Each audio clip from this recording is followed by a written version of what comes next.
right, excellent afternoon to all our viewers across the globe. And I must say that you should choose your leaders carefully. Yes, choose your leaders wisely. It is only when you choose your leaders right, or your choices are right, that your affairs are guarded, and I must say your interests are protected. Again, excellent afternoon. And of course, you're on to another interesting edition of Real Talk with Kike. I remain your convener, Kike Atanda. And of course, one of the Real Talkers is absent today, but not to worry, I have the Atarodo on the platform today. Her name is Damilola. How are you doing, my darling? I like the fact that we're really edge to edge. Good afternoon, viewer from everywhere. You have the privilege and the opportunity to see us today. It's another beautiful Tuesday. My name is Damilola Bandere. I hope we're keeping it real and we continue to pray for our dear country, Nigeria, because there is no place like home. My people will say, when you travel far and wide, you're still going to have to come back home. So it is important that we keep praying for Nigeria, and God will bless Nigeria. Please stay tuned. Today is going to be another sourceful and beautiful day with a resourceful guest, and of course, my main host, the chief host, is here and looking sly in orange. I said this color can blind somebody. Who need to wear goggles to look at you? Yeah, that's serious. Oh, yes, she is. Thank you for joining us. All right, guys. So let me take this time out to celebrate again with one of the, would I say sponsors, or would I say leaders of my country, or of our country. Yesterday was his birthday. That is Barrister Alen Oyema. You know, that's the CEO of Airpeace, and you know, we celebrated him loudly in his office, and I must say congratulations again and happy birthday. He's one of those who I would say that has, you know, provided leverage for Z-Edge, my office, my consulting firm, and of course when it comes to Real Talk with Kike, both on TV and on radio. And apart from being the sponsor of this platform, he's also a noble man, yes, and a national icon. Whose interest in this well-being of Nigeria has been reckoned with, and of course is the strongest supporters of our dreams and a believer in people's greatness. So on behalf of Real Talk with Kike, we say happy birthday again in arrears. Yeah. We hope to see you when you're 80, 90 in good health and sound mind. All right then. So I think let's hear what our African leader called Idimu Aminu of Uganda, you know, had to say, or what history is reminding us of on this day in history segment. Stay with us. We'll be right back.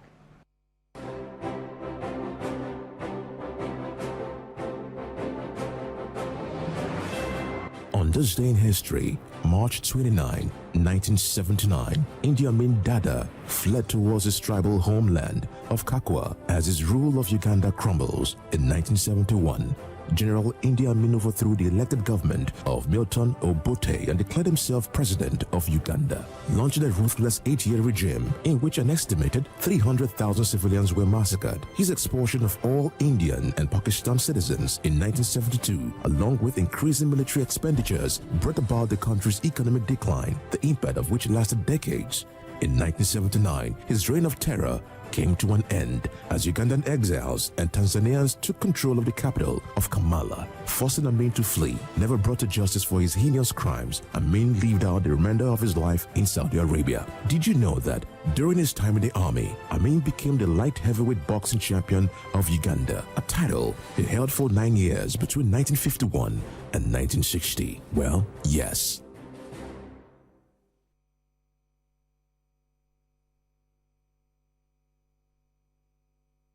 Right, many thanks for staying with us. You know, exactly how many years ago, in 1979, this happened, and how he flew to his homeland. Damilola, let me come to you quickly. What's your take on this day in history segment? I think that I've heard Idi Amin for the first time from my mom when I was a lot younger, and the popular connotation of Idi Amin then was because he was into rituals and cannibalism. And of course, he was referred to as the butcher of Uganda. And of course, history also has it that he had then a killer squad under the titles of State Research Bureau, and they were actually responsible for tens and thousands of abduction, murder, and this didn't happen just because it happened. It happened because I also read history said that his mother is an herbalist. So maybe this was so much reason why he was power drunk, or people felt that, or accused him of using other people for rituals and involving his involvement in cannibalism. But however, the Idi Amin story, I also know that he was referred to as the Field Marshal, which is the highest authority in the military organogram. And of course, nobody could ask Idi Amin. And at the point of his rule, well, there is no king that reigns forever. Like our people will say, there's no forever champion, it's current champion. But during the time he ruled, and that's what I always think that we translate to people around that. Idi Amin, history didn't forget him. I was not more than 7 or 8 years when I started hearing the name Idi Amin. And now I'm over 30s, I'm way in my late 30s, and history can tell us what and who Idi Amin was. And even till now, his death was, he was buried in Saudi Arabia, according to sources, that he couldn't come into Uganda, even when the Ugandans accepted that he could be buried in Uganda with so much atrocities that he has committed. So a lot. But I'd like you to also make a research about Idi Amin so that we will live for posterity. All right, I think you've said it. I opened the show with me making a wise choice of leaders. That is because of the presidential candidates that have started emerging from various political parties, and we don't have to start meeting them in their posters or having contact with them when they start reading their manifestos. So I feel that party primaries are scheduled to kick off, or I know that party primaries are scheduled to kick off. I think around, according to INEC timetable, from April to May 2023. And I must say that Real Talk with Kike is making this easier on our mandate. I will be bringing on our presidential aspirants one after the other on this show. And for today, we'll be interviewing the main professor himself, and the political economist. And with so many ideas, I feel that he has when it comes to building and innovating the new Nigeria, like I've heard him speak on many platforms. All right, welcome to the show, Professor Moghalu. It's a pleasure to have you on the show today. But before we dive into the topic at hand, I think that I must say that aside welcoming you, knowing that it's a pleasure to have you on the show, because I align with my Igbo background today. You know, I commend your great passion for this great country and beyond ethnic sentiments. And I must say that personally, I've heard you speak on different platforms, and I say well done at all that you are doing. I wanted to serve this great nation. But how are you doing today, sir?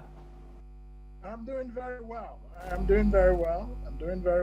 The struggle continues. Yes, the struggle continues. Absolutely. All right. So before we move into the future with elections, let me take a brief look into our past. When I say our past, I mean the past and the present. What's your assessment of the 8 years of Buhari's presidency, and why do you think you are the best man for the job? And aside that, maybe another follow-up question to ask after answering that is, what are you bringing to the table for Nigerians? And do you think the idea of an Igbo presidency, the time has come for the Igbo people? Well, thank you, Kike. Thank you for inviting me to your show. Obviously, the 8 years of the past presidency, which is still ongoing, have been very difficult. Many of us have been disappointed. Many people had high hopes, things could have been better. But today, you know, we have problems that are very fundamental, far more than we have had in the past.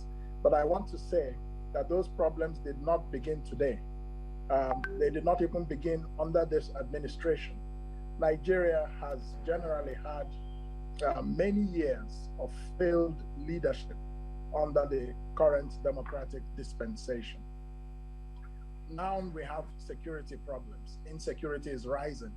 Ungoverned spaces in Nigeria are expanding, and governed spaces are shrinking. You know what is going on in Kaduna, the attack on the airport, the reported bombing of the train line. All these things tell you that if we are not very careful, terrorism and terrorists will take over this country in a few. And we could be going the way of Afghanistan. So this is a big worry. And then we see that economically, we're in very dire straits. Inflation is extremely high. Many people can no longer afford the price of a loaf of bread or a tuber of yam or a mudu of rice or garri. So, life is just getting very difficult. Diesel is at 700. Petrol scarcity everywhere. So these are not the best of times, clearly. Now, the question is, what do we do? We cannot continue to write the book of Lamentations. Nigerians, because we're in a democracy, it is up to all of us as citizens to change the situation in which we find ourselves. There is only one way we can change it, and that is at the ballot box. And that is to bring in the kind of leadership that today and tomorrow calls for. Not the leadership we've had in the past. The past is gone. We need to face the future. We need to move into the 21st century with confidence and assurance. And we need to make that 21st century one that works for all Nigerians, especially our young people, who make up almost 70% of our population. So I believe that I have what Nigeria requires today, that I have the solution to Nigeria's problems. Solutions of leadership, solutions of knowledge, experience, and a track record in the function of the president. Many people think the presidency is just a political promotion. You've been a governor, you've been a senator, so you can be promoted to being president. But the presidency is a job, just like any other job. And if you interview for your program or for your studio, and you select somebody who is fit for the role, you will get bad outcomes. It doesn't matter how many elections the person has won. It doesn't matter how many years he or she is a so-called big politician. The job of the president calls for somebody who is competent and knowledgeable and visionary, especially in 4 areas. And that is nation building, national security, the economy, and foreign affairs. There is no one in the field today aspiring to be president who has that background and track record as much as I do. So this is why I believe. And of course, I also would represent a generational change for many Nigerians. Many young people and older people support my candidacy and the vision I have for this country. I have a vision for Nigeria and the capacity to make it happen, to execute it. We are God's children too. The citizens of Dubai and Japan and Singapore and Malaysia and America and Europe, they don't have 2 heads. What they have is 2 things. They've had leaders who are competent. 2, those citizens themselves as followers have done their duty to make sure that they elect competent leaders. We complain a lot about our leaders, but as citizens, we continue to go back to the polls and vote for the people we are complaining about because, quote unquote, they are in the big parties. They are in APC, they're in PDP. If they have not delivered, and in 23 years, actually, they haven't delivered. All we have is less than 4,000 megawatts of electricity today and one of the highest rates of unemployment in the world. Why would you go back and be voting for political parties like this, except they make a radical change in who their candidates are? And we have not seen that. So what I bring to the table is a vision to unify Nigeria, to turn Nigeria from country to nation, setting out an ambition, a national ambition that all of us as Nigerians can key into, an ambition that rises above the things that divide us, that does for us what football does for us. Today, Nigeria and Ghana are playing, and they have closed down the civil service. So if football can make us do this, can make us find our nationhood in those fleeting 90 minutes, what I want to do is to create 4 years of that 90 minutes in which we are one country and one nation with an ambition, a common destiny. So this is what I bring. I bring a competence to run the economy of this country, to create jobs for young people. I bring the competence in foreign affairs. I bring the competence in national security, because security is not about being a military general or being a soldier. Security is about understanding what drives security and insecurity in the 21st century. And that includes or starts with human security. If somebody has an empty stomach, has not gone to school, has no skills, that person is an angry person. No job. They will be prey for terrorists. That's one of the reasons we are where we are today. Professor, we need to go and solve problems at the roots. Professor, it's nice to hear you speak on a very direct platform here. And I must say that looking at even from your appointment from the WHO to the United Nations, CBN, yes, I agree that you have such a very robust profile that Nigerians need to really look into. Now, I'd want to borrow from your statement saying that we need to make a radical change. It begs my curiosity to say, who is making this change? Because if you and I will critically look at the Nigerian youths, who make up about 70% of our population in general, I really do not think that the youths are ready to take the bulls by the horn, considering a lot of factors like hunger, unemployment, and it seems like we are not even looking at the bigger picture. We're looking at the next 4 years, but the next 4 years is another yardstick to another 16 years of probably suffering or goodness, depending on the route we choose to toll. So do you think that the Nigerian youths are even ready to make this radical change? I believe we can make them ready. I believe we can help them to become ready with continual political education, with engagement, and campaigns when the time comes, directed at them and their issues. I, for example, have a 7-point agenda for Nigeria's young people. And they include things like providing temporary unemployment support when they graduate from universities or tertiary institutions for 6 months to 1 year, provided that you learn skills during that period, provided that you prepare yourself to create your own job in case you... Are we still here? Can we get that? Hello, are you there? Hello? All right. Okay. Can you hear us? I doubt if you can. All right. I want to be sure that we can hear him. No? All right. Can you hear us, sir? Yes. All right. Okay. We lost you for a few seconds. All right. I'm sorry about that. Sometimes that might happen. The network might be very erratic. It's one of our problems in the country. All right. Absolutely. We need proper, telecommunication bandwidth in this country. All right. So I was saying that I would create, as president, a 1 trillion naira venture capital fund. 500 billion of it will be an investment by my government. Another 500 billion will come from the private sector. The private sector will manage the fund.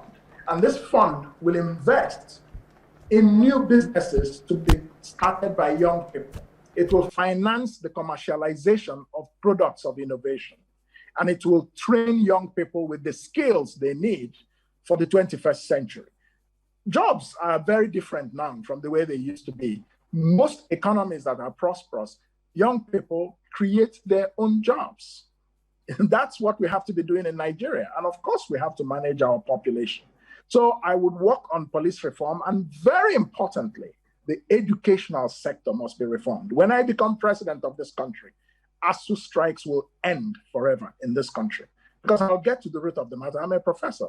I understand the issues, and our young children should not have to go through what our educational system is going through. It has collapsed entirely. How do you build the future? How do you train young people with the skills to employ themselves or to find employment? The educational system is constantly comatose strikes.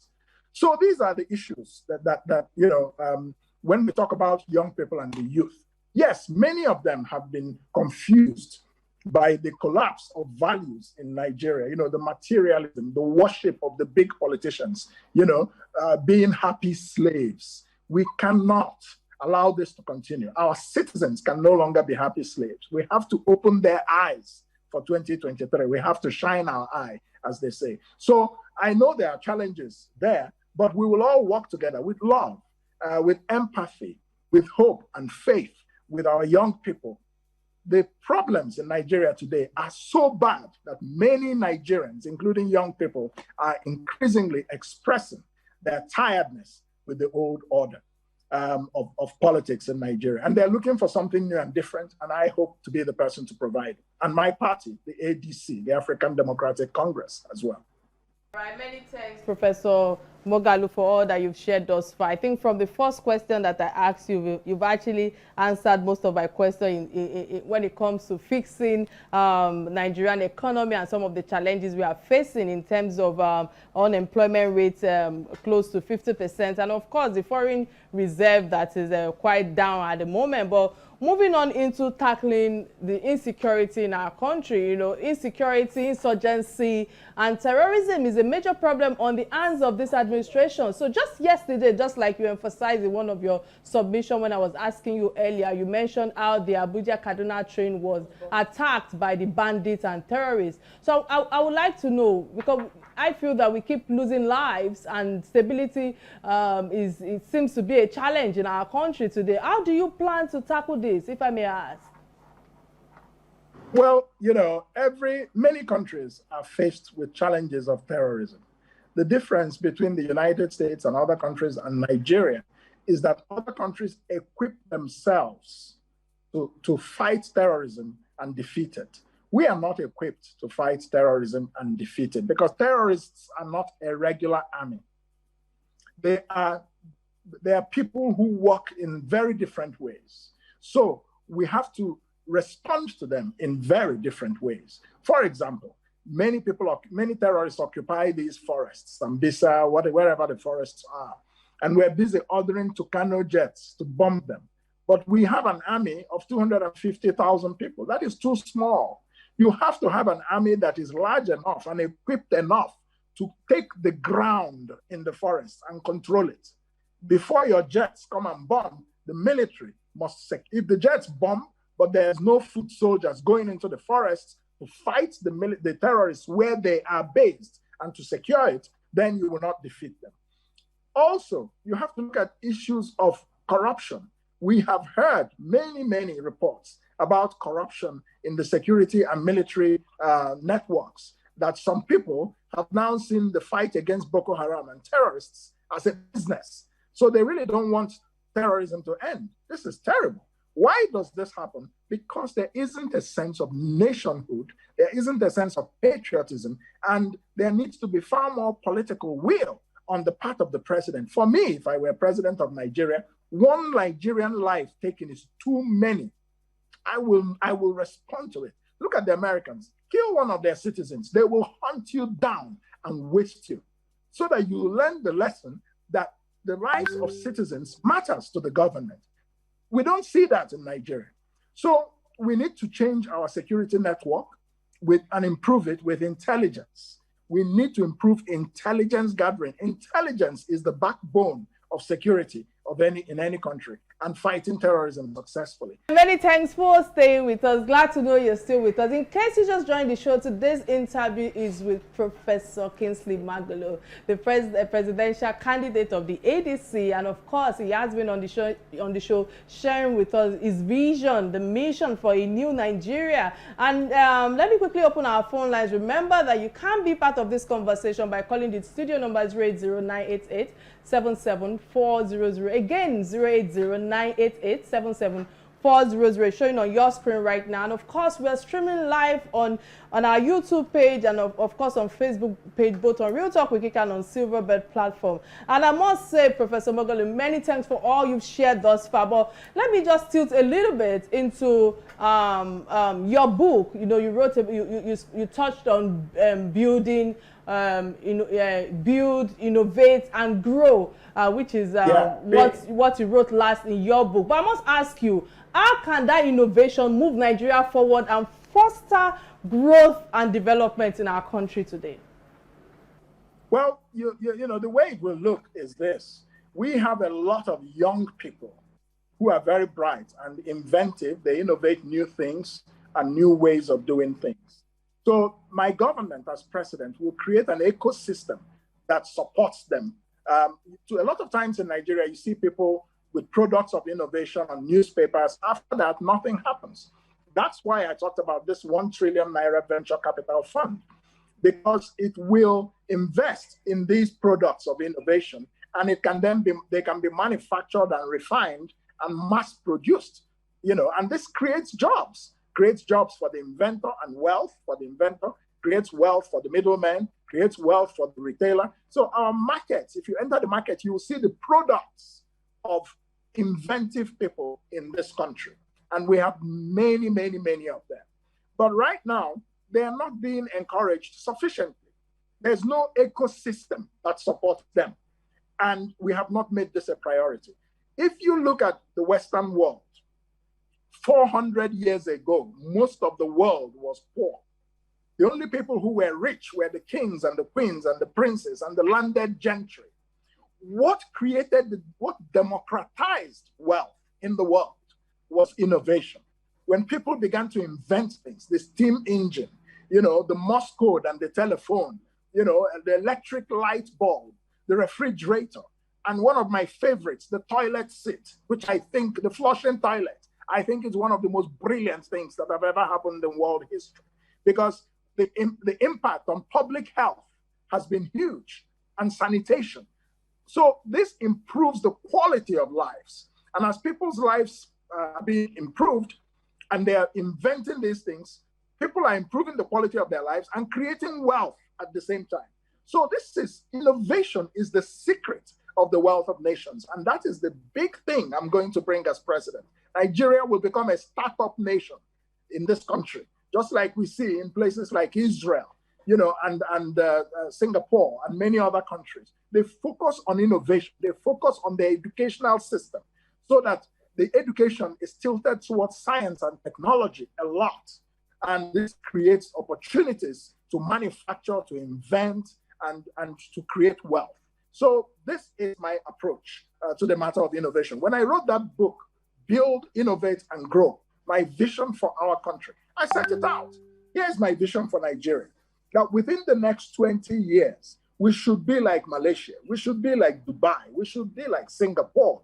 Of course, nobody stays in office for 20 years under our current constitution. So it has to be a cycle of 4 years, then maybe another 8 years by equally competent and visionary leaders. So we must focus on leadership selection and not look at who is your president as just a political exercise. It is far more than that. There is a direct impact between the quality of our lives, whether we have electricity, whether we have water, whether our schools can stay open for 1 year without going on strike. There's a direct relationship between these things and who you go and put your thumb for in the ballot. Think carefully, observe clearly, and act decisively for a change in Nigeria's trajectory. We must move away in 2023 from the old order. Otherwise, the problems will just continue and get worse. So much. I think I would like to delve into the part that it's one person who is called the president and who is being voted for. But there are numerous people that surround the president, from the ministers to the SSAs and so many other people. I would like to know your choice of cabinet members. I'm looking at you as, of course, a very cerebral person. Being a professor, you know your onions. I've heard you speak to a couple of times. And what are we looking at into your cabinet selection? Are we selecting based on ethnicity? Are we selecting based on competence? Are we selecting based on what we bring to the table? Empathy, the people who can deliver. Because it's well enough to have you as the president, but how about the subordinates who are going to work with you to make your administration a beautiful one? Let me use that word. Absolutely. You've just struck on the nerve. And this is one of the big things about me. I care about Nigerians, and I want to see the progress of all of us. I have said before that when I become president, I'm coming in with a dream team of very competent people that come from the north of this country, the south, the west, the east, So there's going to be an inclusive team. And many people are going to come in based solely on their track record and their competence. I want to tell you that even as I am now, I know at least 1/4 to 1/3 of who will be in my cabinet as president. They don't know. And some of them don't know me personally. But I have seen them, I have observed them, and I know that these are people that if you give them an opportunity, they can make life better for Nigerians. And when the time comes, they will receive a phone call that will surprise them. And they will be brought in to every leader is only as good as his team. No one person can transform Nigeria. What the leader does and what I will do is to provide the vision, mobilize the team, inspire them, motivate them, and give them the guide, the marching orders, and then monitor performance, because you must monitor performance. And so when I become president, there will be 4 critical units in the office of the president in Aso Rock that will be new. And that is 1, the Office of National Strategy; 2, the National Office of Risk Management; 3, the Office of Performance Management; and 4, the Office of Talent Management. We will bring 21st century modern governance that can bring transformation. And this is how you do it. You've got to have a strategy, and that strategy has to be managed. It has to be executed. It has to be evaluated. You've got to manage the risks that prevent presidents from fulfilling their promises. Professor, amongst your cabinet members, are we also looking at youth? Because I'm looking at you and considering your age, you're a balance between the younger generation and the older generation. So are we looking at people around your age group? I know that it's easier to probably juggle ideas around one's age group or people around like minds. So are we looking at such people on this team? You are looking at a mix. You're looking at a cabinet that will aspire to be 50-50 male and female, and 50-50 youth and older. So it's going to be a balanced cabinet. There's room for everybody. You know, there's room for young people, but the young people will form the backbone of my administration. I've got to tell you that, because I see myself as a bridge between the past and the future. And the whole point is to train and equip them and hand over the future to them and let them run with it. So there'll be a lot of young people in my cabinet. There'll be a lot of women in my cabinet, but they will not be selected just because they are women, just because they are youth. They will be selected because they are competent and have shown a track record in their areas of expertise. All right. That is what we're doing. All right. Many thanks for that, sir. We are running out of time, and I think we still have quite a number of things to ask you. And I think that I would like to describe Africa as, how will I put it now? You last described Africa as the last frontier when recent developments in the world came up. And currently, Africa is affected by COVID-19, you know, and the supply chain disruptions in the world. And I must ask you, how do you think Africa can cope through all of this? And especially talking about Nigeria, knowing that we are the giants in this Africa, and our challenges are kind of peculiar to us in one way or the other, that I think that doesn't align with the rest of the world. What's your take on this quickly? Well, very quickly, I think it comes back to the matter of innovation, science, and technology. We have the talent, we have the skills, we have the ability, and we must develop it to industrial scale to create and manufacture the products, pharmaceuticals, products of public health that can help us fight public health pandemics like COVID, so that our supply chains do not depend too much on external sources. Apologies, I might have to interrupt your line of thoughts. We have a caller on the line. Many thanks for calling. And where are you calling from, please? Hello. Hello. Yeah, can you reduce the volume of your TV set, please? Yeah, I think I've seen it already. All right, Kel from Edo State. Many thanks for calling. What's your contribution on the topic at hand? I just want to make the point. I have taken my time to observe him and listen to him so very much. Well done, sir. I can see from your discussion so far that you know too much. I think this is the kind of personality Nigeria has been clamoring for. Not the who control the olden-based knowledge, but the people who have the current knowledge of leadership. I think Nigeria should begin to think in this direction and forget about these party and look at individuals. For your contribution at hand. So, sir, like you were saying earlier, you know, talking about some of the challenges that we are facing globally, I think let me quickly add to that, because I know that they've been running commentary in my ears that we need to wrap up. You know, I know that the amended Electoral Act 2022, particularly section 84-12, allowing public office holders to remain in office while declaring for political positions. What do you think? For instance, the CBN governor is currently in office, and we are seeing the Arewa youth campaigning for him, and yet is yet to declare his intentions, saying that he's still in office and that is all about it, but yet there are a lot of posters all over the place. What do you have to say to that? Well, first of all, I'd like to say that the amended Electoral Act, the Electoral Act Amendment Bill, is a very big achievement for democracy in Nigeria. And we hope that it helps to reduce, if not eliminate, the curse of vote rigging in this country, which destroyed confidence in democracy. So it's a big achievement. Now, the Section 8412 or whatever you're talking about, which required that people who want to, in public office, who want to contest for positions have to resign, I think it's a correct provision. And I think that it's just very bad and very wrong, when you have people sitting in public offices running subterranean underground political campaigns, because first of all, their mind is no longer on their job. It doesn't matter what they pretend, but you cannot serve God and Mammon.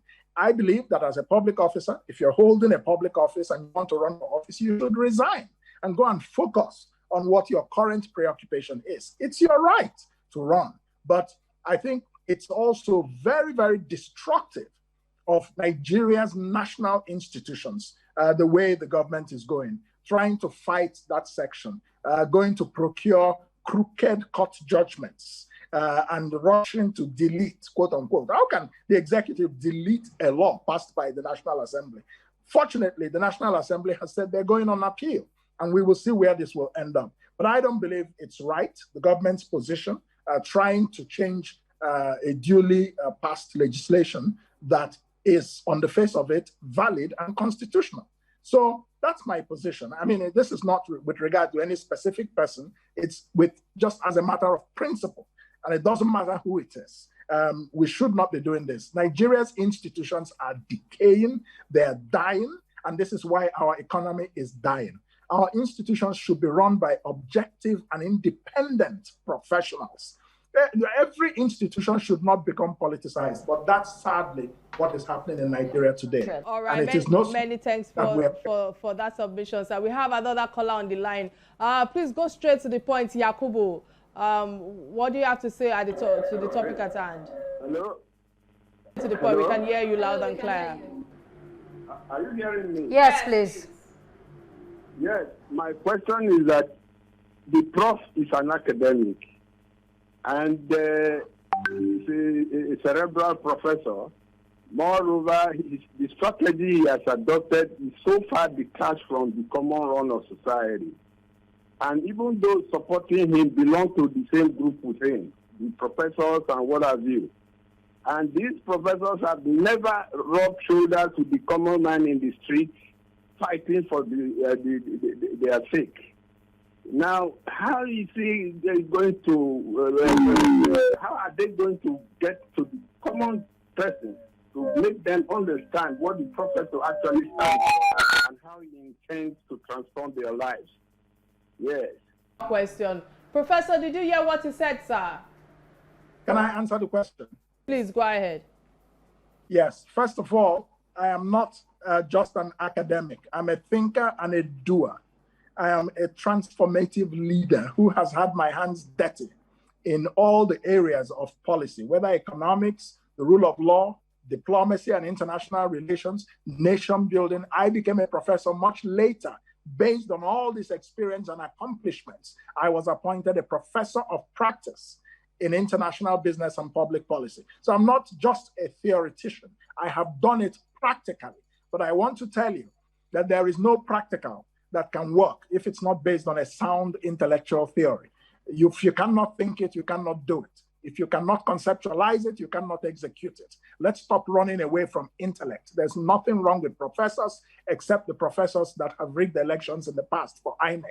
Those ones, I don't agree with those professors. But I happen to have practical leadership experience in addition to being an intellectual. So I think you should actually prefer someone like myself. I have managed a national economy as a deputy governor of the central bank. I led the team that developed and introduced the bank verification number, the BVN. I was part of the monetary policy committee that managed inflation down from double digit to 8% by 2014 when we left the central. Beautiful, beautiful. Well done, well done. Thank That's you. all that you've been doing thus far. But For Nigerians. before we let you go, you know, because it's been an interesting time on Real Talk with Kike with you this lunch show. But before we let you go, there's the last segment of the show, even though we've run out of time, but we can touch on one or two topics depending on how we quickly give our submission. And the first trending stories, these are stories that bind us as Nigerians. Let me emphasize on that, you know, that interest us as Nigerians. And the first trending story that caught our attention is that of the Nigeria versus Ghana, who tops at the showdown of Abuja Stadium today. I think you mentioned that during your submission earlier. What's your take quickly on this match? Let me come to you first, Professor Moghalu. Well, I always wish Nigeria a victory. I always wish a victory in their outings. I support the Super Eagles. Go Super Eagles. You know, Nigeria is a great soccer nation. It's one of our great exports to the world, and I'm proud of Nigeria, proud of my country, proud of the Super Eagles. That's what I have to say. Fantastic. I think for me, let me before I come to you, Damilola, I've watched the first leg of this match, and I must say that our boys tried. Well, I stand to be corrected. Some people might not agree with me. As far as I'm concerned, I feel that they gave in their best during the first leg of the qualifiers, and I saw most of our players falling from left, right, center. I was wondering what is making them fall. I think the pitch over there in Ghana was not favorable to our boys. Let me put it like that. But again, it was an away game, and I would say that we're out there in a foreign ground, and there was no way we could have more fans supporting us. Maybe hence the reason why there are some tensions and they were falling all over the place. Now is the time to make the best of our home game and bury all the match or bury all the matches, you know. And I feel that we have what it takes, if you ask me. We have all the players and the technical crew as well. I can say that it's time for us to win this game and bring it home. If not, if we do not go for that, what is it called, Qatar 2023, it must be an issue. So I say I'm predicting a 2-0 win for us today. Okay. So let me say that if our boys don't win, they will not eat Nigerian jollof rice. They will eat. I think I agree with you. Damilola, what's your prediction on that? I think the only thing, my prediction will be quite hard, but I wish that we can do a 2-0 at least to show the Ghana people. One of our Ghanaian actors also said if Nigeria won in Ghana, that he was going to trek to Nigeria, but unfortunately we had a draw, so he didn't need to trek. But I will borrow Odioni Gallo's words and Judy Gallo's words to say that we should just keep the spirit high and cheer our boys. Of course, it's never say never. We might win and we might lose. If we lose, we'll take it in good faith. We'll go back to the drawing board and make it better. If we win, it's victory for all of us. All right. Many thanks, Damilola, for your submission. I'm hoping, just like I said, Professor Moghalu have emphasized, if they do not win, there's no Nigerian jollof rice. No Nigerian jollof. All right. The second trending story that caught our attention is that of the hypes in politics when it comes to professionals, when it comes to artists using their craft to promote politicians. I know that there's a case out there in our mainstream on social media regarding Timi Dakolo, who went to play at who sang for Atiku, and I know that there were a lot of divided opinions in the public space. But quickly, Damilola, let me come to you, please, in few minutes. What's your take on this? Because we're running out of time. I think what happened basically was during Atiku's declaration, Timi Dakolo as a musician was invited to make one of his rendition. I think God Bless Nigeria, One Nigeria song that he sang. But Nigerians came at him saying that, oh, you are being two-sided. If you are not supporting the person, why do you go and sing there? First, he's a professional musician. He's working for a livelihood. Secondly, I do not think, except he's a card-carrying member of that party, then we can now say, oh, you people have divided us and you want us to take this route, or you're advising this route and you people are doing the next. Because I look at myself as a professional MC. What if I'm beckoned on to come and work? Nah, can't work, oh, no be say come back. I don't get it. So Nigeria should just pipe it low and let people who are professionals, do their job professionally, except otherwise, then we can now know how to run. All right, many thanks for that. I think for me, I would like to say that this is a simple issue and it has become controversial unnecessarily because of the way politics is being played in our country and the likes of politicians that we have as well. Listening to Professor Moghalu with all his submission thus far when it comes to we electing the right leaders in the political space. And the question for me would be that if the politicians themselves have integrity and accountability, we might not be having the challenges we're having today. However, no matter where each of us belong when it comes to our expertise, like Damilola mentioned earlier, we can't be called upon, and it is only controversial because OAPs and the artists are involved. You know, that's the reason why we are talking about this today. That's the reason why there's a lot of noise about it on our mainstream media. But as professionals, if you have we have no rights to ask whoever who wants to pay for our service or expertise where they got their money from. That's my opinion. Again, I stand to be corrected. Again, I feel that our business is not to deliver our is not only to deliver our craft and get paid because of agreements. When I say agreement, I mean MOU, SLA, and all of that. Whether it is politicians or not, I just feel that when it comes to the matter of our craft, you know, yes, we might be paid and we are dependent on the role we are going to play, but we should also lend our voice. Again, looking at this from another angle, I felt that they pay the shoe and the clothes makers that merchandise them. Exactly. And the makers of the shoes or the clothes don't even know them. Some of them just feel that, okay, we bought the shoes from on site or something. Or the printers. And they realize that, yes, they are wearing their products. So I don't think that should be different from an artist that is out there. And I just feel that we should educate ourselves when it comes to performing at an event, especially when it comes to endorsements. However, it is our civic responsibility, I must emphasize, is when it comes to artists, you know, to influence people when it comes to their followership, to engage them, because I feel that we need to encourage our leaders when it comes to a place of truth, when it comes to a place of accountability, just like I emphasized on, and of course when it comes to a place of transparency, because what affects one affects all, and that is exactly where we are today. If we are conscious of that, I think some of the challenges that we are facing in Nigeria, are we going to be dragged quickly, let me hear your opinion, sir. What's your take on this trending story?